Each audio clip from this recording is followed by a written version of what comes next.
Welcome to the New Masculine Podcast. This is a place where masculine identifying people come together in community to disrupt outdated models of masculinity and together construct new models for our way forward as men.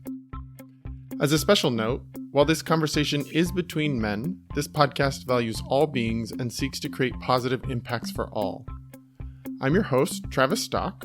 I am a master life coach, an equus coach, which means I often partner with horses when supporting clients, and I'm a teacher.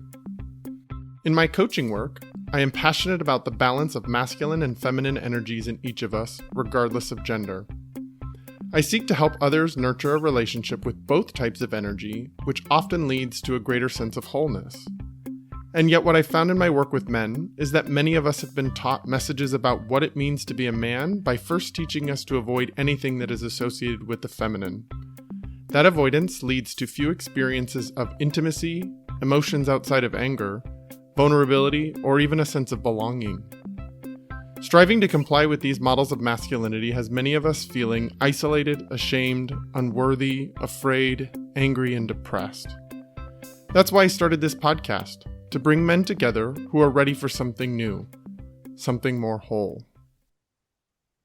Emotional intelligence is something we've talked about as a concept on this podcast since the beginning. But I think in times like these, when it feels impossible or at least super challenging to practice emotional intelligence, we may need some help and reminders of what it looks like in action.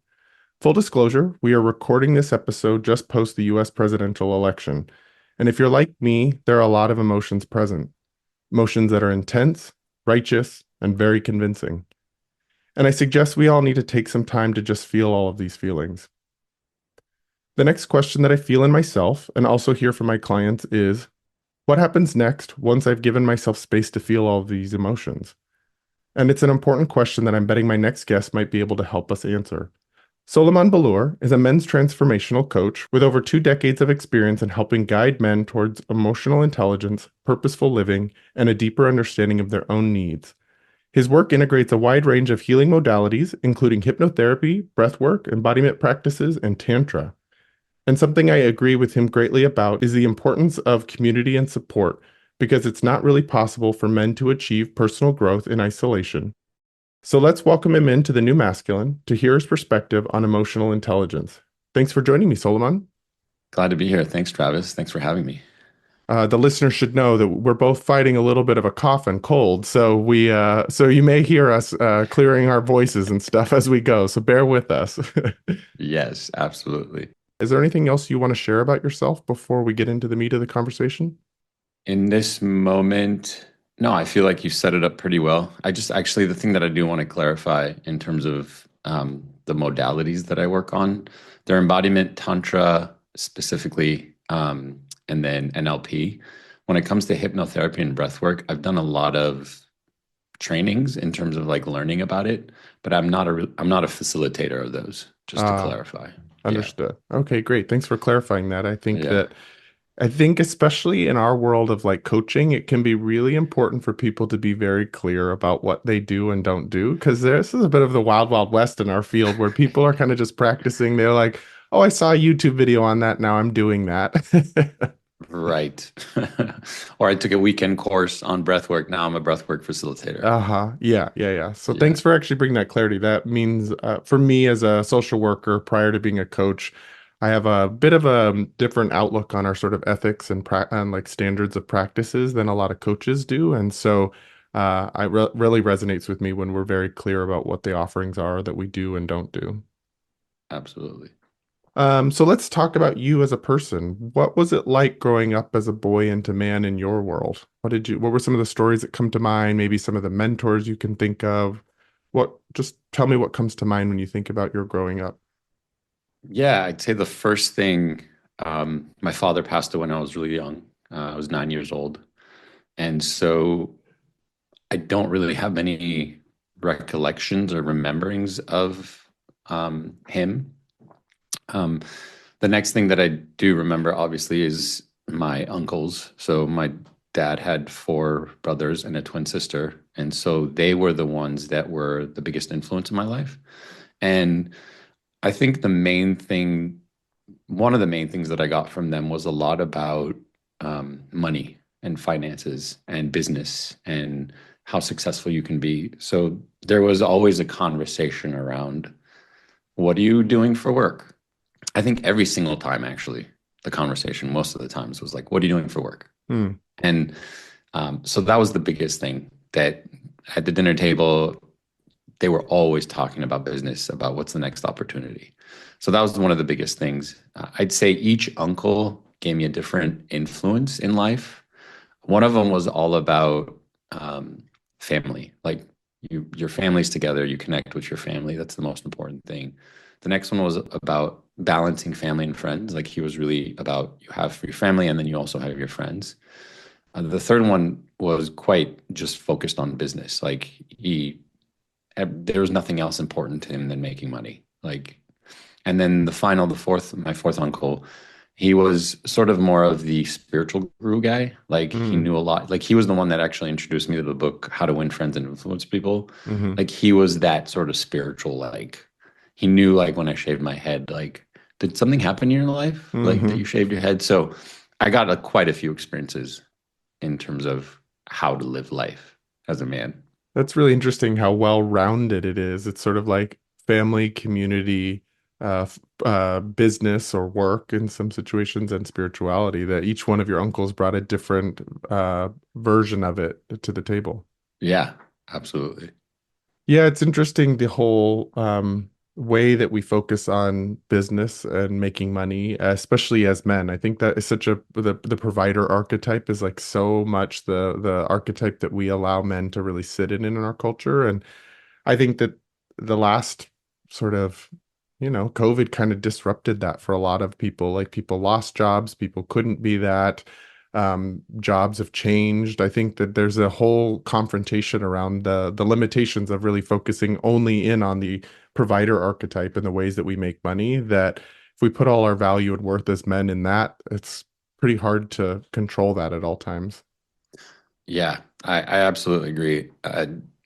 In the sense of, like, if I have that identity Mm. and I'm not providing, ooh, Ah. I've seen so many men be crushed Mhm. because they either can't, or they're not making the money that they thought they should or they could. So it's a big one. It's a big one to go combat or heal from. Yeah, I wonder how much of that whole challenge is plays a role in the current mental health crisis that men are experiencing, and suicide epidemic that's happening in men's culture. Is that we're losing some of the ways that we traditionally sourced our value and worth, and aren't quite yet finding what the next identity is yet. And so in that in-between space, that can be pretty torturous for people. Right. I agree.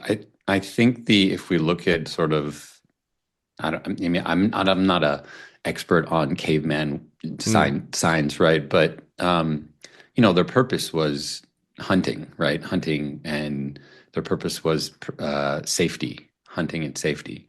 And I think in today's world, hunting and safety has turned into how much money I can provide, and that's sometimes creating wealth and money. It's not easy. It requires, like, a set of, like, mindset that not all of us have been given or taught. So it Hmm. can be really challenging to find that and learn that to then be able to provide that. Yeah, I had to give up on that a long time ago because I was never sort of driven by the wealth part of things or what fields would make me the most money. I was more driven by connections with people. And so I became a social work. I got a master's in social work that it's hard to pay off a social work student loans when you're on a social work income. And yet I knew that going into that. And so not all of us are equipped with those skills naturally or even want to align with those. And so I think there's some really interesting ways in which broadening what's available to men is actually what's needed rather than continuing to try to force that one archetype or that one identity to still be present. Agreed. Yeah. Absolutely. Yeah. So how would you say having those four different uncles with different perspectives, how would you say that shaped you as a person? I'd say I think the one, so I agree in terms of the whole narrative around money for me as Mm-hmm. well. Mm-hmm. I grew up with money. You know, when my dad passed away, my uncles took our money and invested it for us. Mm. And so I'm really living privileged in terms of having uncles who were able to support us in that way.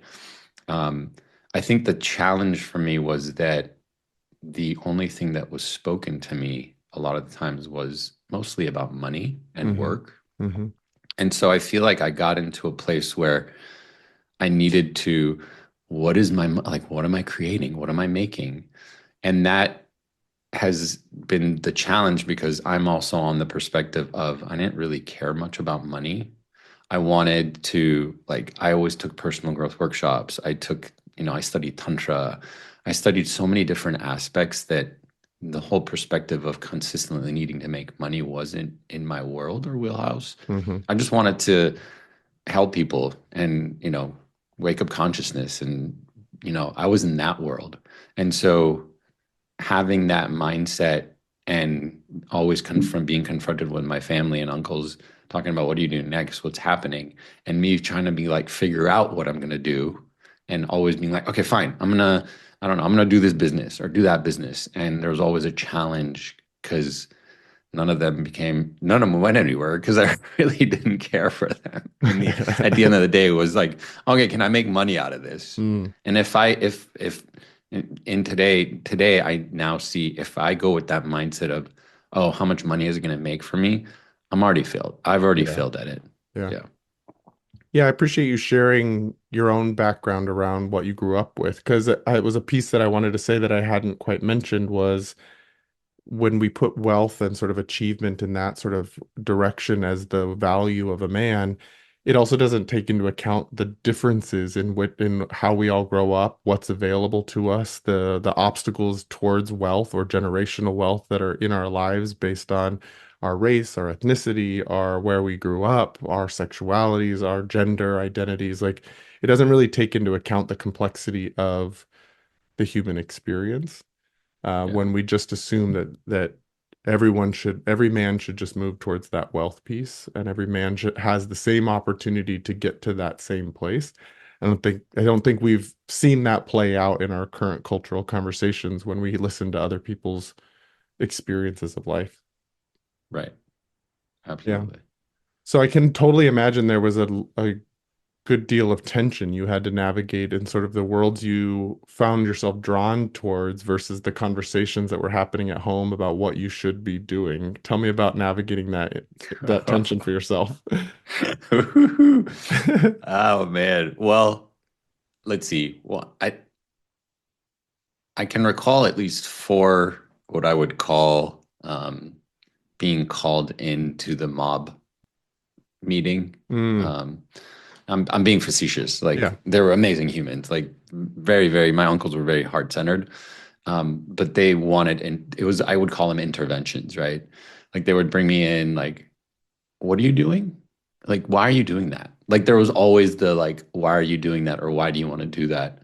And one of the things that I totally remember was back in 2000, I think it was 2006.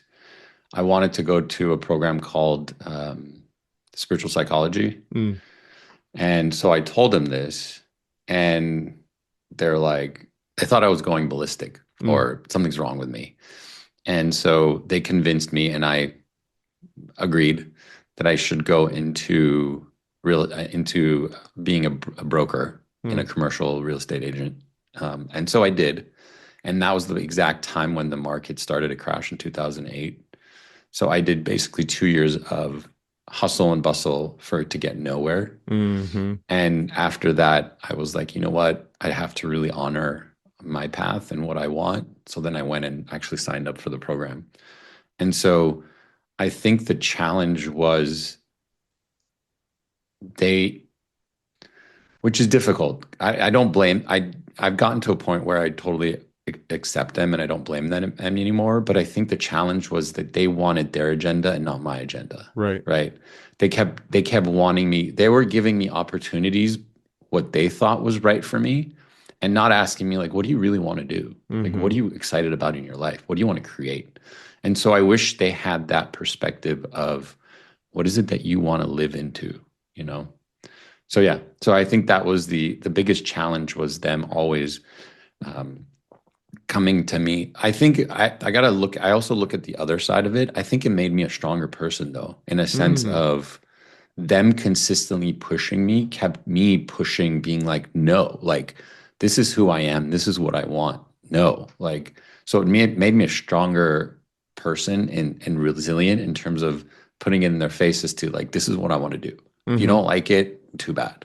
So I think it worked. It worked in some ways to my benefit. So It's so multi-layered. There's like the piece of like other people putting their sort of agendas on us, telling us what we should be doing. There's also like the often well-intended drive behind someone doing something like that. They want you to be successful. They want your well-being. Then this is how they view it to be. And so it's not like they're intentionally trying to be harmful. There's good intentions on there, but there is still someone else's agenda. And then there's the internal battle for you around, I guess I should be doing what everybody else says is a version of success, but then having to sort of learn how to say no and to reconnect with yourself. And then the strengthening of self, of knowing of self that comes from pushing against that resistance and being able to say no, even when there's a lot of like strong voices in the room saying to go the other way. oh yeah, oh yeah, Yeah, I think in my own sort of like gay male queer identity, I can feel that too. Like culturally, sometimes there's a lot of conversations about what we should or shouldn't be, and we should just lean in a certain direction and learning to like come to terms with who I really am and be able to stand in that bravely and to be able to say it without flinching yeah, has been such an important part of my journey of building strength in myself. yeah. Yeah, I do that with my queer and bisexuality or pansexuality of, finally being able to start saying it to like cousins who are like, "Ooh, look at that girl." I'm like, "Yeah, she's hot." And then I'm like, "Look at that guy. He's pretty good looking too." And they're like, "Oh." I'm like, "Yeah, I like it both."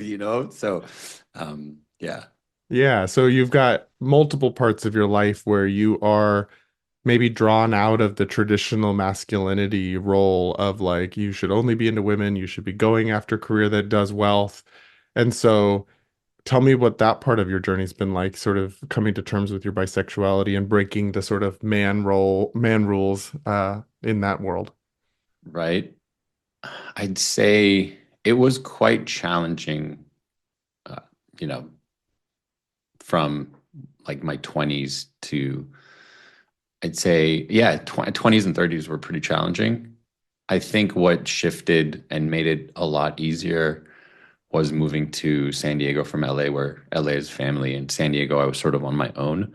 So the ability to explore what I needed, what I wanted, who I thought I was, who I wanted to step into. And because a lot of times there was this trajectory towards, okay, well, I must like men, then I must be gay. So then going towards that and exploring men, but then being like, but wait, but there's something about women that I enjoy as well. So that confusing part was also the part that I needed to uncouple of like, it doesn't have to be for me, at least it doesn't have to be one way or the other. And so that was a journey in of itself to be like, oh, okay, I can have both. And it depends. In moments, there are times when I do want both, and there's times where I just want one or the other. Hmm. And so I think the uncovering of it was more. I always looked at it as like, oh, only if they accepted me, Hmm. right? I kept putting it outside of them, outside of myself, which is, we always know that the work is the inner work, right? The inner journey, it's the inner work. I didn't get to that until maybe 4 or 5 years ago, where I was like, wait, I keep putting it on them. Hmm. No, it's about me. And because I wasn't accepting it, I wasn't accepting my desires for men. Because I kept getting confused. Well, I like that. Why do I need that? And so then little by little, I was like, woo, cool, woohoo, more the merrier, woohoo, I get it all. So, what was the thing that brought that into okayness for you, or to the recognition that it was about the self-acceptance? How did that finally click into place? I really think it had to do with my community in San Diego. Mm, there was a lot of, the typical female body it's okay for them to be Mm-hmm. explorative and lesbian and girls kissing girls kind of a thing. In my community, thank God, they were all about, we want more men to kiss each other. Mm. So they were proponents of it. They loved it. They Mm-hmm. got off of it. And so I was like, wait, what? You guys are okay with that? So that was like, oh, okay, that's okay with you guys. So because of that, affirmation and them making it consistently okay, then I started to internalize like, wow, that is okay. I'm okay. Like Mm. that's not bad. That doesn't make me wrong. And so from then, because of that reflection, I started to then question like, oh wow, if I can do that, if they're okay with that in my community, then I got to start looking at myself. And so little by little, I started to affirming that for myself that I'm beautiful. I'm like, Mm. this is why I'm like, I get to evolve into this in my community. Yeah. I think that was the big piece for me. Yeah, it seems almost easier to just project the rejection onto others, but when they're like encouraging Yeah. it, you're like, damn it, I can't blame it on Right. them anymore. I Totally. really resonate with that because it took me probably a few years after coming out to really kind of get it, but I thought for a long time people didn't want to connect with me and didn't want to come in closer to find out who I really was. That like people liked me, but it was only to a certain degree that I could build intimacy and relationships. Yeah. And I really thought that was about other people not wanting to get closer to me. And then once I realized that I was not willing to share a whole aspect of myself and to be present, fully embodied, that how were they supposed to connect to me? And even if they had tried, I probably would have pushed them away. And so it was Mhm. like, wow, that rejection's actually happening inside of me. And I don't want to gloss over the challenges that we as queer people experience in the world. So that's not to say that rejection doesn't happen, that harm doesn't happen to people based on their sexual and gender identities. I don't want to gloss over those sort of dangers in the world, but I do resonate with the same shared story that part of our journey was recognizing so much of the self-rejection that was present that it was easier to think was happening on the outside, but really when we looked at it, it was happening on the inside. Totally. Yeah. I like that. So how does being a bi man or a pansexual, how does that shape your ideas of manhood or masculinity? So that was a journey in and of itself as well. And I think Take that a us on lot the of, journey. yeah, right. I think That's what we're here for. right. I think going so in any journey, regardless of sexual orientation or divorce or anything that you're coming out of something, right? The difficulty is first and foremost, we already talked about it's finding the acceptance within yourself, right?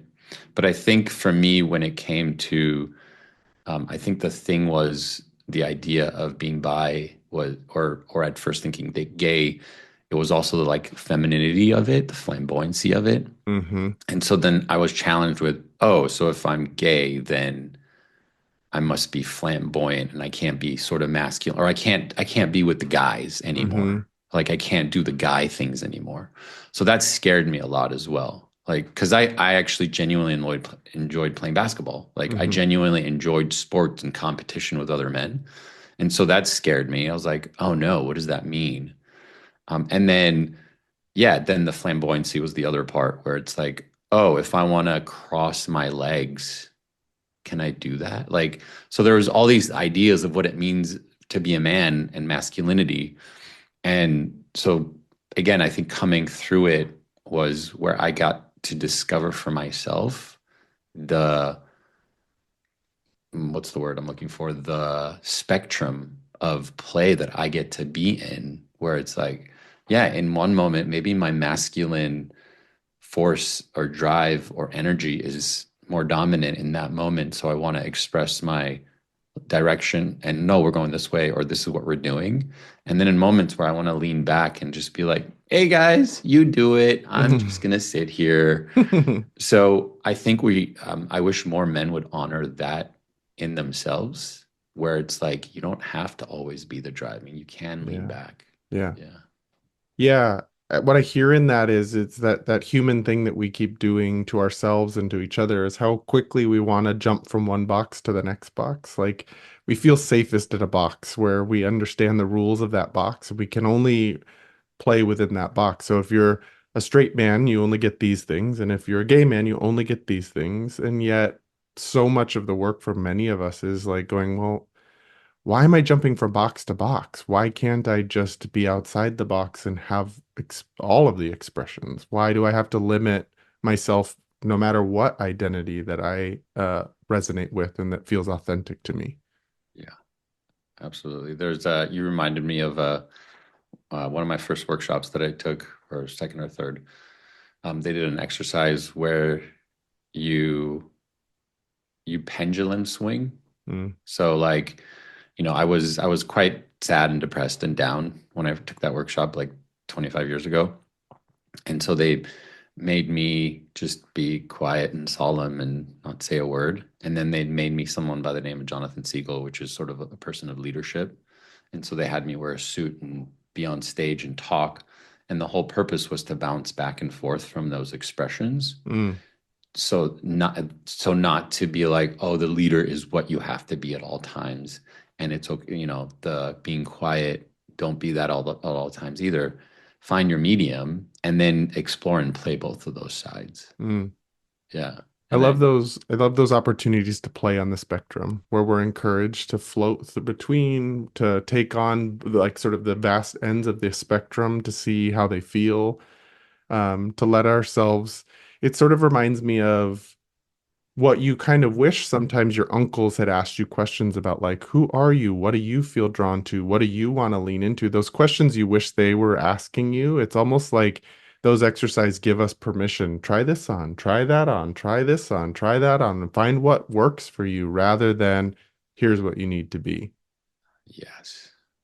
Yeah. Yeah. Oh man. Yes. So as you continue working on your own sort of self-acceptance and learning to be your own version bring your own version of masculinity into the world. What areas, if any, do you still have places where you have to like bump up against the edges or feel discomfort? Do you notice any places still in your life? Oh, for sure. Yeah. I think the big one is there's two actually. One of them is when I bump up against someone who's uber masculine, like really, really identifies as they're like, I'm a masculine man. Yeah. I get challenged when I'm in conversation with them. And let's link it to specifically a heterosexual Hmm. masculine man and the ones that consistently talk about sex, about with women. That frustrates me. Like Mm, I have a challenge with them constantly being like, oh, the things I'm gonna do, the things I'm gonna do, yeah, and it's all about like the what they're gonna go get and what they're gonna do. And it's not just about sexuality, but about money. And yeah. I have a challenge with that in terms of like I can't penetrate them or I can't have a conversation. I feel um, told constantly. So I'm trying to find my way of being able to relate and be Mm, in that space of, oh, that's them. Okay, great. How can I be with them? hmm. So that's on one spectrum, and then the other spectrum is my flamboyancy. Mm, Whenever I do see men that are in their flamboyancy, I get a little triggered sometimes still. And so, because it's my own thing of like, oh, okay, that's my edge of wanting to be, wow, they're so free that they get to like, just completely embody who they are in that moment. And so that's my edge of, I want to be able to go and just dance and prance and be a fairy sometimes and mm. be okay with it. Yeah. Yeah. Yeah, Yeah. it's amazing how ingrained and internalized those sort of rejections of flamboyancy are in all of us. How many even queer people reject femininity Mm, as a valid expression and say I'm not into that, and it's sort of the internalized messages we've lived a long time with. There's a like so many of the games we used to play as kids and the ways we kept each other in line were either to call each other a fag or a queer Mm, or to feminize you. You're a sissy, you're a girl. So it's like so many of those ways we keep each other in line are so embedded within us because we learned them so early that still to this day as adults with grown-up minds and ability to choose for ourselves, we still have to bump up against the edges of what we were told was not as valuable as what is more valuable, sort of the more traditional masculine vibes that are out there. yeah. You mentioned in the other side, when you're bumping up against somebody you describe as like uber masculine, that you feel like you're being told in the conversation a lot. I hear this desire and willingness to stay in relationship, which I think is really uh, is such a lost art at this point. Like if someone triggers us or makes us feel edgy, we're more likely to just kind of reject them now Mm. in our current culture. And so I hear you trying to stay in relationship with them. And so you're developing those skills. When engaged with those kinds of men, what role do you think, or what space is there to also ask for them to learn new ways of being too? Like you're almost trying to learn new ways of being in relationship with these guys so that you can stay in relationship. What space is there, or what do you believe around asking others to learn other ways of being with people that are not like them? Yeah, totally. I love that. I think the what I bring to the table with them at times is my vulnerability. I think that, and I don't, I that's why the reason that I want to continue a relationship and co-create something is because I want to be an accepting of like that is a that identity or that what's the word I'm looking for? Persona is is needed. We It's need that kind valid. of, right? It's valid. And so I don't want to be in a position of being like that's wrong. Mm-hmm. I want to learn from that and also be in a place of also validating myself. And so I think vulnerability is the biggest thing that I wanted to encourage them. So I drop to essence with them as quickly as I can of like, if they say certain things, I'm like, cool, I see that you want to go get ass or you want to make a lot of money. I drop in with them right away in terms of like, cool, what is that going to get you? Mm-hmm. Like, why do you want that? So I try to like hear them out and then drop in my sort of nuances of depth of like, cool, what does that mean for you? Like, why do you Mm-hmm. want that? Like, what is that going to get you? Like all the time chasing tail or Mm-hmm. all the time chasing. So that's my like, I love going there. And some guys are like, why not, man? It's cool. We should all like, and then I'm like, great, that's you. I don't want to do that all the time. So I try to engage them and find out if I can like really get the nuance of why they want that. And then Mm. I'm trying to basically drop them to vulnerability. Yeah. Yeah. Yeah, that's interesting. So it sounds like maybe we're touching on one of the first skills of emotional intelligence, which is curiosity, maybe getting curious Yeah. about and actually listening to what is in there. And this is an external, like an external example of listening to someone else's approach to life and their way of viewing things and the way they go after things. But getting curious is a way to both externally demonstrate emotional intelligence, but also a way to do that within ourselves. Like as you were talking about the other side of the spectrum, the challenge you feel around flamboyance or that comes up, like getting curious about what is that for me? Like, why do I feel restricted around that? Like, so curiosity seems like to one of the skills of emotional intelligence that we're teeing up in this. Yeah, absolutely. Yeah, I'd say curious being curious and seeing, yeah, it's curiosity. I mean, I can embellish on the word curiosity, but yes, it's Yeah. curiosity. And then vulnerabilities in there too. You were sharing, like you're trying to Yeah. invite them into vulnerability. And interestingly, like in some ways, when you're feeling told by a man like that, or feeling that challenge that comes up when engaging with a man like that, your vulnerability is present too in that moment because you can't find your way in, you can't find your way to be in relationship, and so you have to stay connected to your own vulnerability to be able to get curious and to invite them into vulnerability so that both of you can be there present. Yes, absolutely. Interesting. So let's keep going with this emotional intelligence piece. So I had talked about in the intro to this around there's times to just feel all of the feelings we're feeling. There can be a lot of intense emotions that come up around our exploration of self, our relationships, our ideas around politics and the way that government should be run, and equity. And there can be a lot of intense emotions Yeah. that can come up for all of us. Once we've sat with them, felt them, maybe even gotten curious about what's driving those, what are the next steps in emotional intelligence to navigating um, those intense emotions? Yeah, I mean, for me, I'd say the next step would be seeing what is in your control, Mm, right? Like, what can I do about it?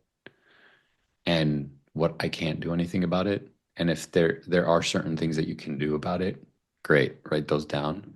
But the things that you can't do anything about, the next step is to surrender, mm. right? Like you just got to surrender and trust that whatever, for whatever reason, the thing has happened, like just surrender and trust the process.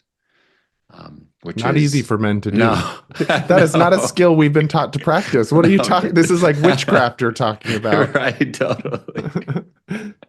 Right? Yeah, seriously. Yeah, because Yeah. it's the it's the feminine aspect of right receptivity, surrender, letting go, trusting the process, and which is interesting that we haven't been taught that, Hmm. but because if we look again, I'm gonna sort of preface or talk about the caveman world. Hmm. They trusted so much, right? Like when they went out on a hunt, they trusted each other. You know, they knew they surrendered. Like when they went out for a thing, they waited. They were patient. They were receptive. They would listen. They would hear. So it's interesting that it's sort of we've gotten to a place where like we're defining masculinity in a really interesting way, in Hmm. interesting fashion. So I'm excited to redefine it Me in the too. coming years. Yeah, there's so much limitations and so much less available to us when we define it in the sort of current ways that we're defining it. And I love even just when you refer back to like the caveman times, or you can refer to any point in history. I think what you can look at is that the definition of what it means to be a man and masculinity has changed over time. What was Yeah. valuable in the caveman times is different than it is now. They were also not in a capitalist society where you had to create wealth and pay rent and all these different things. And Right. so the sort of world we live in, the moment we live in, necessitates different things. And I think that we might be recognizing that the moment that we live in now as men is requiring new skills to be developed, or a return to skills that maybe men once used to value, but we have not valued for a while. Like that there's more opportunity to explore new skill sets that will help us navigate this current challenging world that we live in. Yeah.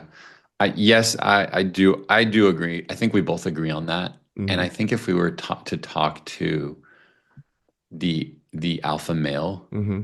identity, they would say no, Sure. right? Which is valid in their point. They're like, no, men are supposed to go be hunters. They're supposed to provide, like, and I'm like, okay, so how do we find the happy medium where you get to do your thing, but it's okay that we get to do our thing, right?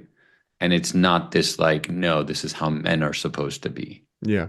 And I think that's the challenge that I find with certain aspects of manhood, where it's like some men are like, no, this is what manhood. I don't know what manhood looks like. Hmm. I know what it looks like for me. I can't tell any other man what it should look like for them. But I think that the alpha male has this idea of what it has to look like, Yeah. in my judgment. Like, yeah. It does. And I think that's why like sort of the format of this podcast is really about gathering with other men so that I don't have to be the one to decide what the new masculine is, quote unquote. Like I don't think of myself as the expert in that. I think it would be a an outdated tool for me to say to reject other people's versions of masculinity and say that's not valid. Here's what you need to be. I think that would be just kind of continuing to perpetuate the same thing that brought me to this conversation, that brought me to my own self-awareness journey is that I don't think it works when we tell each other what each other needs to be, when we demand that of each other. I Yeah. think it's when we create space for people to be who they are and to create at least some understanding that while something might be true for me, it might not be true for someone else. And therefore, but that doesn't mean that I need to make that wrong or reject it. It's just to create more space for more options rather than to swing the pendulum to the other side. No, you say you can't be that. We have to be this now. Yeah, absolutely. And I love what you just said. And I think you do it beautifully in terms of opening the space for people to see all the possibilities of how we can be. And I think that's the beauty of life. Yeah, The differentiating pieces of all of us, right? yeah. Yeah. Why do you think that is, though, that the current way that we approach difference is to immediately be defended against it or to want to reject it or make it wrong? It's like, why do you think we have that sort of human thing that many of us do when we see something that's different, we get a little uncomfortable and then we start to defend against it? Ooh, I love that. So that for me, that is about getting to a place. So first and foremost, it's about identity, Mm, right? If this is who I am and you're different, then I look at myself and be like, wait, if you're like that and I'm like this, we're different. Is am I wrong? So it's all about me, right? I make it about me. So I mhm. try to defend the way that I am as right and you as wrong. Now, anybody who starts to practice inner work, spirituality, emotional intelligence, whatever sort of form that you're trying to discover who you are as a person, I think you get to a place where it's no longer this idea about you or me. It's about this is who I am. Who are you? It goes back to the curiosity piece. We become so curious that it's no longer about, oh yeah, I know it all. I'm right. Like this is my way is the right way. And I think that's the journey that those who start taking this path of self-discovery, personal growth, you find that it's like, oh, living in that sort of like middle ground. Yeah. Yeah, it's interesting because I do find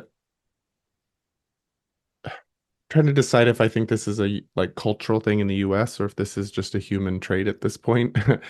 But we all are sort of looking for the right way or Mm. someone who has the answers, the savior to fix this situation. Like we're all looking for something that is a little more black and white. And yet that black and whiteness keeps leading to more and more fractures and more brittleness in our relationships and our connections and our ability to see each other. And so I think it's really interesting to that, as you were saying, like sort of searching for I've got all the answers. I've got it the right way. It's like that isn't quite leading necessarily to it feeling, at least for me, not feeling very comfortable in the world, to live in the world when we're all trying to demand that we know all the right answers or we've decided someone has all the right answers. And like living more in the gray area is what creates a bit more flexibility and ability to adapt and ability to bend rather than break. Yes. The greatest power in my opinion is being flexible. Mm. Like, So like maybe another tool of emotional intelligence is flexibility. yeah, I think it's sorry, I should clarify that. It's flexibility and strength at the same time, right? Yeah. In the sense of like knowing when to play which card, knowing when to bend, when to start firm, not to always have one or the other Mm-hmm. consistently. Yeah. Mm-hmm. Yeah. Yeah, it's funny how easily it gets to, okay, here's the new rule. It's always flexibility. And you're Yeah, all, wait, no, totally. it's both. Right, It's the spectrum. exactly. Totally. Okay, I'm sensing a theme between us that it always Right? comes back to the spectrum. It does. Fucking And does. and it does come down to meeting the moments because different moment needs something different from us. Some moments might need strength and just being able to stand and plant our feet and not move. And sometimes our flexibility is what's needed in that moment, our ability to bend or to leave space for someone else rather than step into it. So I think when we have the ability to access it all, we can trust that the moment requires something from us, and then we can step into that, what the moment is asking of us, rather than having a blanket rule that says, when this happens, do this, when this happens, do that. Yeah, totally. I love that. Yeah. So let's talk a little bit more about your men's work that you do. I first want to, the segue I want to do into that is to just hear, because I'm personally interested in this, like as a fellow queer person doing men's work, like how does your bi or pansexual identity, how does that influence the work that you do with men? Yeah, I'd say at first it was quite challenging in terms of what I wanted to offer. And let me actually first preface saying that my community is very different that I live in Yeah, terms of like we're queer, trans, like we have so many different type, like which I love. And so when it comes to teaching, I'd say the challenge, I think I was at first and foremost, I was definitely reserved. I wasn't sharing much about my sexual orientation. sure. I just let people think what they wanted to think. And then if somebody actually asked or was curious, I say it like, yeah, I'm pansexual, I'm bi, I'm queer. And so I think for me, when it came to, it's sort of that same thing that I said about the alpha male, like whenever I would do a workshop and I would get a lot of calls from, let's say, men like, what's the gender ratio? And I'd be like, I don't gender balance. I think men need to work with men, women need to work with women. And so that was really my like wanting to challenge other men to come into these trainings and workshops. And I think that it took me some time to be okay with men not showing up because Mm, of the non-gender balance, or whenever I would say I am queer, they would not show. Like it took me some time to be okay with, well, if they don't feel safe in that environment, I totally get it. I don't blame them.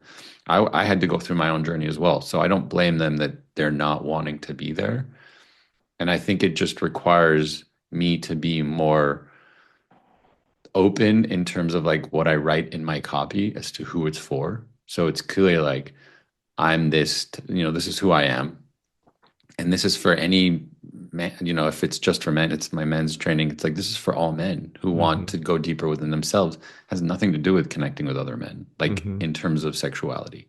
It's more about intimacy and learning about how to relate with other men, anyways, at the end of the day.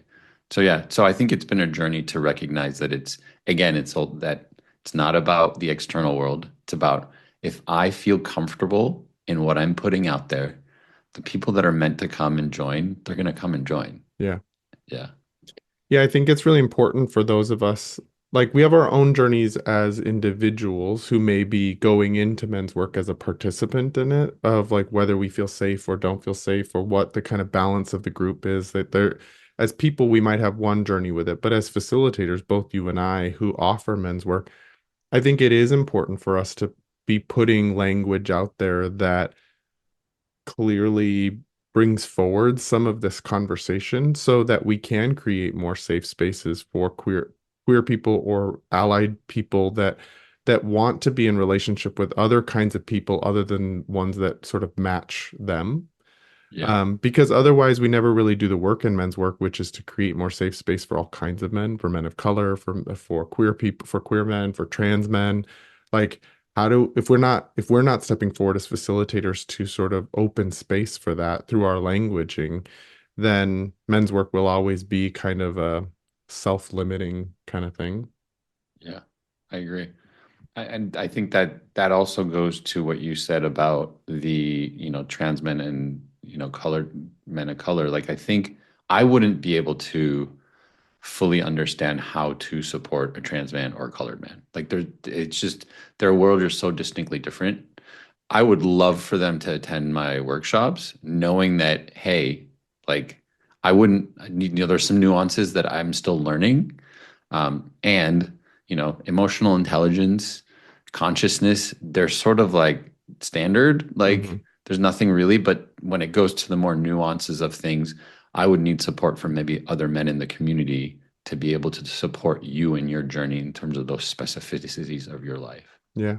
Well, even that itself is goes back to that thing that you were talking about like needing to have all the answers. I think we as men assume we need to have all the answers for all the complexities to know everyone's experience, and that's not what it's about. I don't think any of us are expecting, well, maybe there are some people that are, but I don't think most of us are expecting someone to understand our lived experience from the outside.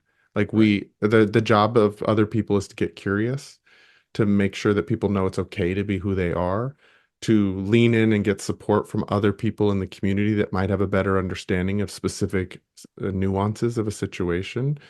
Um, and to not just make gross assumptions that because I teach emotional intelligence that I know everything about what that looks like for a trans person or for a man of color, that we actually do recognize that we have limitations in our just by being in each of these bodies that I Yeah. can experience what everybody else does. I can empathize and I can sympathize and I can get curious about, but I'm not going to know all the answers. And I think your ability to recognize that and say that and to ask for help, even as a facilitator, is what most people are looking for.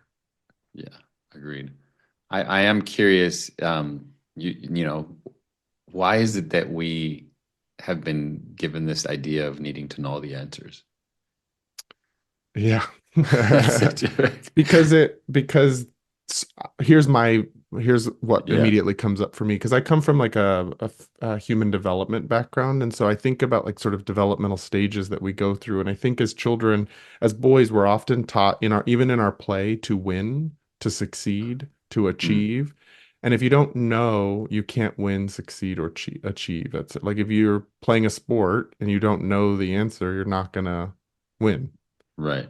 If you are trying to be the dominant and conquer something in a game that you're playing, and you need to know all the answers and all the strategies around that kind of stuff. And so I think even at early childhood ways, and I don't necessarily, I'm not trying to say that the way I'm not saying that all the ways that we socialize boys is wrong. I'm just saying that it teaches a certain kind of skill set and it teaches men to uh, avoid the vulnerability that comes from not knowing. Mm, yeah. I Because like not that. knowing is very vulnerable. Yeah. Like to sit in a room as the facilitator in a room and say to somebody, I don't know the answer to that. It's super vulnerable. People are Yeah. paying us to come to our Right. groups and paying for us to have the answers. And so many people are seeking somebody else that has the answers. It's true. And so it's a vulnerable place to sit in. Yeah. I What like that. comes up for you when I share that answer? Yeah, I think so. So yes, I totally agree in terms of the way that we grew up. And I think yes, a lot of people do go to, you know, doctors, therapists, lawyers, whatever, for the answers. I think the key distinction for me as a coach and facilitator Mm, is that they come to me so I can support them in discovering the answer for themselves, yeah. which a lot of and I want more and more people to realize that a coach isn't someone to go to get answers. Like, let's clarify. Yes, if you're going to a coach that has a certain skill set, like social media marketing, Yeah. or they know a certain skill like tapping, yes, you're going to go there, you're going to get the answers of how to tap. Fine. But then when it comes down to it in terms of like you know you have a thing in your life and you want them to help you, they're not going to be like, all right, do this, go A, B, C, go do this, you'll be fine. Yeah. No, it's about the coach supporting you to find the answers from within yourself. And I think that's the powerful thing. That's what I love doing in my workshop settings. It's like when somebody says something and I'm like, what do you think? Hmm. Right? Instead of being like, yeah, here's my answer. Like I don't mind giving my answer, but I first want to elicit it from them. Once they've sort of exhausted their expression of it, then I can be like, cool, I hear you. Here's some viewpoints that I have on what you're saying. Yeah. Yeah. Yeah, it's like the difference between performance type coaching where you're helping teach a skill where or you're helping develop skill sets within somebody, or you are like a personal trainer is technically a coach and they're going to give you answers for how to work your body or how to strengthen certain muscles. That's a performance style of coaching. And then there's sort of like the developmental side of coaching, which you and I seem to both be really interested in wanting to Yeah. do, which is to help people develop their own ability to access answers and to get creative and to experiment and to try things and to be vulnerable and to practice emotional intelligence in ways that feel good to them, that feel in resonance with their life. So both are valid. Sometimes you do want a coach that can just really help you work on your performance on something. And Yeah. sometimes you want a coach that's really about helping you get curious, Yeah. learn surrender, Yes. Back to learn curious yeah, surrender. yeah, Yeah. yeah, yeah, yeah. We're gonna keep going back to these emotional intelligence skills. So tell me more about the men's work that you actually do. Like if somebody was considering working with you, what kinds of work do you offer? Yeah. In this current moment, what I'm offering is what I've noticed is that a lot of men they don't have purpose and direction in their life. They might be doing something, they might be in a job, they might be in a relationship, whatever it is, but they're not feeling really fulfilled in it. And so what I'm helping men is I to find what it is within themselves that the purpose and fulfillment can come from within. So then whatever external thing that they're doing is the cherry on top. So it's a process that I take them on finding what is, first of all, you need to release a whole bunch of baggage and stories and ideas and emotions as to who you think you are, who you should be, all the things that both of us have probably gone through. Hmm. And then you discover once you've released all these things, you discover from who you are as like, oh, wow, okay, what do I want to create from this place? Like after I've let go of the storyline of what I should do and all the emotional baggage that I've held for so many years, what do I want to do actually in my life? It could be the same exact thing that you're doing, but it's going to look completely different, Hmm. right? And so then from there, you create sort of a vision and a purpose as to where you're headed. And it's sort of usually anywhere from 1 year to 5 year perspective that you look out as, and you write it in the present tense, right? Mm. And then the next step is just living into it, right? Taking action. And then the final step is revisiting what the action you've taken and doing a check to see, are you on track? Are you headed? Does something need to change? Do you need to shift something? And this process it's worked for me. It's worked for many of the guys. And I think that within that, there's also like embodiment work, like really tapping into your body. There's chakra work. So it's not just like formulaic in terms of where you're going. It's a lot of processing your emotions, going deep within. So I call it the inner journey, or yeah, I'm calling my community Inner Edge. Mm. So I think the inner edge, we need more men to go within instead of always it being external. Yeah. I love that. That's so aligned with how I view like, well, the values I bring into my coaching and the way I language that is let's take all the external measurements of success away and actually get you in right relationship with yourself first, and then let's see what you create. Like so many of us are creating from these like being told we have to do certain kinds of fields because those are the ones that make money, or I can't be this because I am a gay man, I can't be in sports, or I'm Hmm. the like the boxes that we've been put into have kind of limited the options in front of us. And if we actually go on that inner journey and reflect on what's really in there for us and learn to create safety for the authentic being to be there, then let's see what you create. So you're creating from an internally driven place rather than an externally driven place. Yes. And it's so much more powerful.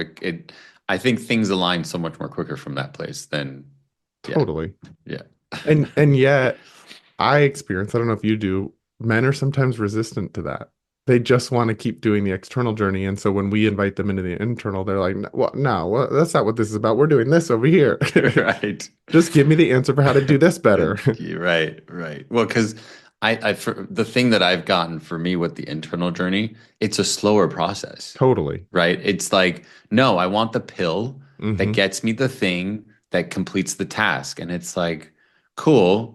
Do you want to be happy and fulfilled, or do you want to just achieve, achieve, achieve, and get those accolades and the money and the sort of like external validations? Or do you want the true felt sense of like, wow, I'm actually living a life that's fulfilling and it feels Hmm. good, and all the external things that come with it? Mm. Yeah, beautiful. So men, as I don't know if it's just men, but I'd say as men, we love competition, right? And we love goals. Like, can I hit a goal? So, Yeah. in my thought right now, what I'm thinking about is I'm noticing gamification in a lot of like courses and programs and Yeah. stuff. And the gamification is all about like how many videos are you watching, right? How Mm. much time are you in the program, and how much are you commenting, and how much are you sharing, right? And I'm like, okay, that's one way. So now I'm thinking about it in a different way where I'm like, how do we calculate how much depth you're gaining, right? How much you're able to help other men in the community. Like, how much referral are you giving? How much Mm. connection time are you doing with other men? Like that, those are the stats that I want. That's the competition that I want to create, where it's like, Mm. how much are we supporting each other to grow together? Yes. Oh, I Yeah. love that. I love redefining what the measurements of engagement are. Yeah. Not based on videos or comments on things, but actually how you're supporting men in the community. Yeah. Love that. Thanks. So if men wanted to work with you, is this all within group context? Are you doing one-on-one work? Tell me about sort of the format of the logistics of your work. Yeah. So I'm doing it several ways. One is I'm doing a group container cohort of no more than 12 men. Hmm. And so that's one way. I'm doing one-on-one. The one-on-ones, I'm only taking two men in 3 month journeys at a time because I really want to focus on the community. So that the third thing is the community that I'm building. And the goal of the community is for it's like a low barrier to entry Yeah. where financially a lot of men can join it and you get support. And then you within that community, you get sessions. And the Mm. sessions are group sessions and I'm basically just wanting to bring all the modalities that I basically learned from and supported me in my life, just basically bring it in a group context where you get the flavor, you get the experience, you get the transformation from a group context. And then if you want to hire that person or somebody in that world as a one-on-one because you've understood the modality, go deeper, right? Mm. Gain more of it. But I think the thing that's missing for a lot of men is like, I don't know what breath works like. Yeah. I don't know where to go, or I don't know what tapping is, or I don't know what embodiment exercises look like or feel like. So the community inner edge that I'm calling it is going to support men to be like, you get the community, you get the sessions, you get a flavor, you get to learn, you get to grow and transform and then work if deeper if you want. I think that's so important in men's work is that we have opportunities for men to join at different levels of commitment and both financially and time. That some men are ready to do like the deep work with a coach and to go on a couple month journey and to do that inner landscape work in a deep way. Some can only allot a little bit of time in their week or in their month, but it's still a valuable effort to get them in community, practicing some of these skills and should they want to later on go deeper, that then they can. So I think that's a really important aspect of men's work is to give different amounts of buy-in throughout the journey for them. Yeah, absolutely. Well, I've had such a great time talking with you about your own journey, but the men's work that you're offering and continuing to notice even within ourselves where we want to create a rule where there's really just a spectrum and then we need to get Yeah. more, even more comfortable finding our flexibility on that continuum. If there was one last piece of advice you wanted to leave men with, what might that be? I'd say life is life is a journey. There's nowhere to get to. Just see what's in front of you and take that step, take that leap, Mm, and just take one step at a time. Like, and you'll get wherever you need to get to. I think that's so important. I notice myself pulling in the steps right now as I'm feeling a lot of emotions in this current landscape is like, okay, pull in back into what I can control. Pull in what are the steps right in front of me. There's so much out there that if I get too locked into all of that, that I won't stay the course and I'll get a little too spun out and lose my own sort of emotional wellness. And Yeah, so it's like pull it in, take the next step. It's okay, take the next step. Find out what the next step is. I don't need to know what the next 10 to 15 steps are. yeah. Yeah. So thank you for that reminder. If people wanted to find your work in the world and wanted to connect with you, how might they do so? Yeah, so my website is Soleiman, so that's Soleiman with the B at the end, B as in boy.com. And then email is info@soleimanb.com. And then the socials, it's my full name. I think, yeah, Facebook and Instagram, they're my full name. So Soleiman Bolour, that's Bolour. And then I think TikTok is Soleiman B. Yeah. All the different ways that All the we're out there different in the ways. world. Yeah, I'll exactly. make sure they're all in the show notes so that people Thanks. can easily find them. Yeah. If people want to get in contact with me, you can go to my website at travisstock.com. You can also follow me on Instagram at Travers03. That's where you can continue on the conversation of this episode in a live format with me there on Instagram. So that's at Travers03. And if you want to support the mission of this podcast, you can go to patreon.com/thenewmasculine to do so. Thanks again, Soleiman, for your time today and for helping us dive deeper into emotional intelligence. Until our next episode.